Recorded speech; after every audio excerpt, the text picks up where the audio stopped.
and start again.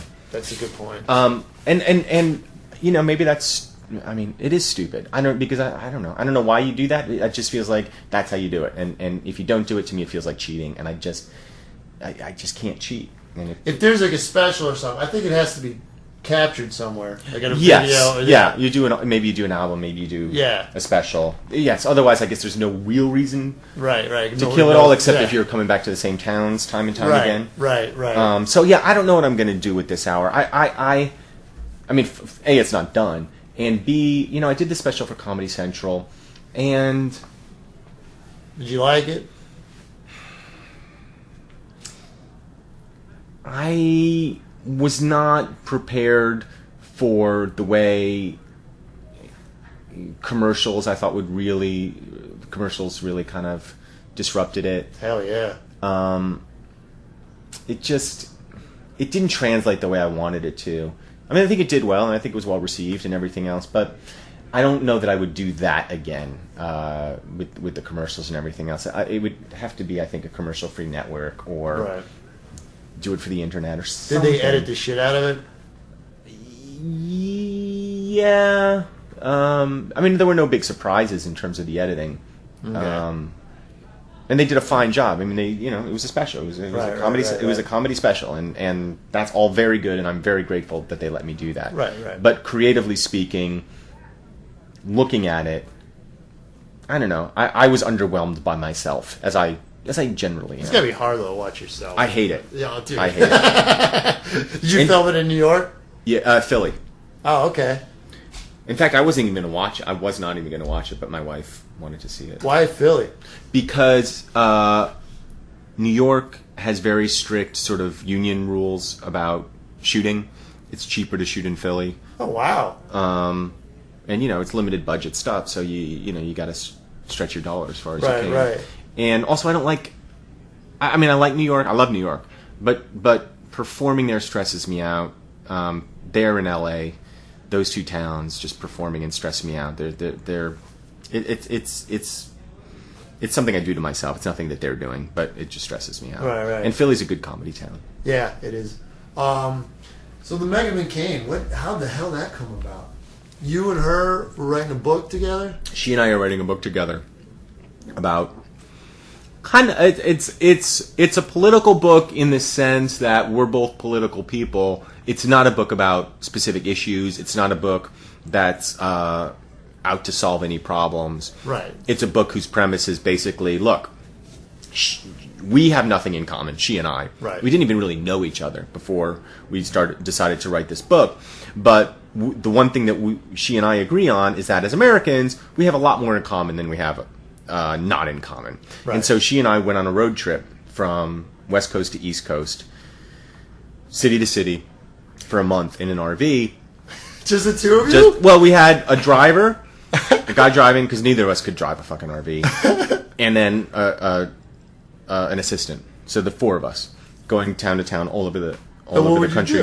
We would go and hang out and meet people and talk to them about politics in America and get drunk and go to karaoke and go to strip clubs. That's where I was. That's what the strip club story comes from. What? Was someone recording this, or you would just remember it? I was doing a lot of audio recording. Right. And we're writing a book about the road trip. Wow. Well, how'd you get chosen with her? Well, I'd sort of been a fan of hers for a while. I like her. I from afar. I didn't know her, but I liked her from afar. I liked her particular brand of republicanism, and because she's an ardent Republican. Right. That is kind of cool. She comes from obviously a Republican family. She considers herself a Republican, and she gets a lot of shit from her own party because she does not espouse the sort of traditional Republican orthodoxy, at least as it's currently defined. The way it may be. She was probably a fairly dyed-in-the-wool Republican 40 years ago. She would have been like, yeah, she's a Republican. Right. But now the party has moved so right that she's kind of left behind, and she wants her party back. She wants to feel like she can be a part of the Republican Party and have that be okay. But there's no such thing as a moderate Republican anymore, and I am not a Republican. And I met her over satellite. Actually, I was doing a pilot and she was a guest, and so I interviewed her, and we talked for like, I don't know, 7 minutes, and then I messaged her on Twitter one night, having taken an Ambien, and my defenses being down, and going, yeah, we should write a book together. That's it. That was it. Wow. And that was the beginning of it. You Wow. know? And then we started emailing back and forth about what the book could be. I think she was a little dubious at first, as she should have been. We didn't know each other. We'd never met. Yeah, that's a trip. And then a few months later, we were on the road together. You ever meet her pops? I met her father. Really? Towards the end of the trip, we went to D.C. and I had dinner with her father and another senator, Lindsey Graham. Was this like last year? No, this is this summer. Okay, so yeah, since the election and everything. Okay. Wow.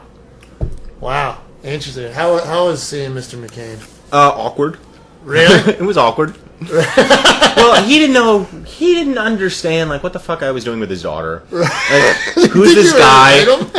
Yeah, well, I mean, he knew we weren't, but he's like, he knows I'm like in an RV with his daughter for a month, you know, and he doesn't really understand like what we're doing. And he's like nice, but he's like kind of like, what is this? And she's having a hard time explaining it, and I'm just like, I don't know how to talk to him, you know.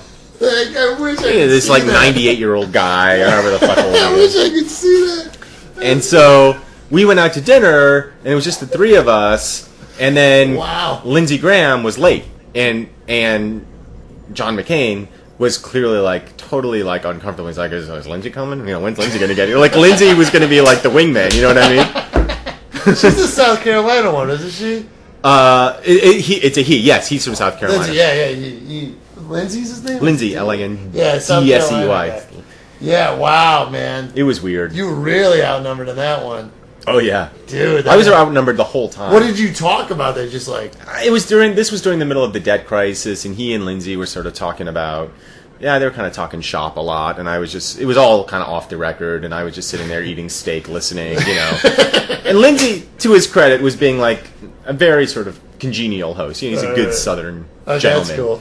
And he was asking questions and engaged, and John McCain was just like, whatever, you know, eating his fucking steak. You know? Essentially. Oh, shit. Dude, we'll wrap this up. A couple more things I want to ask you. I really like tonight, the one thing you said, you were talking about being a father. Uh-huh. Dude, you don't want to be the kind of father that inspires art. Uh-huh. Dude, that is fucking an awesome line. I wrote it down. I was like, that's a genius line. That's one of those lines that I wrote down, like nothing from my head and just sort of fall out of my mouth.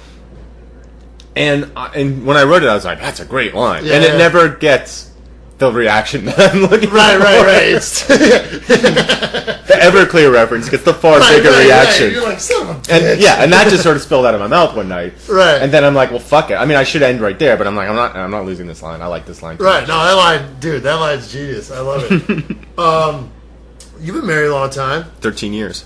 Damn, dude. I know. That's cool. And you got the 10 and the 8-year-old? Yeah. And that's going good? Yeah. I hope so, yeah.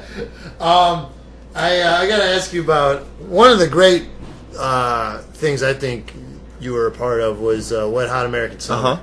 And that was a great film. You wrote it with all those guys? Or? I didn't write it. Oh, you just Michael wrote Showalter and David Wayne wrote it. it? Okay. And they asked me to be in it. But I often, I think, get credit for having written it because people just assume I was involved in the writing because I was with those guys. And I'm happy to take the credit when people assume that. But I really had almost nothing to do with the movie other than just showing up. So let me ask you, you've probably been asked already this week, but how does it feel to have made out with the sexiest man alive? I didn't make out with him. I fucked him. Yeah, you were I mean, we the made top. out too. No, I was the top. You were the top, which is nice. I was sort of insistent. Oh, because I felt like everybody's going to think I should be the bottom. Let's surprise people. Right. And to my surprise, he was willing to be the bottom. Right. I think he liked being the bottom, and I liked being the top.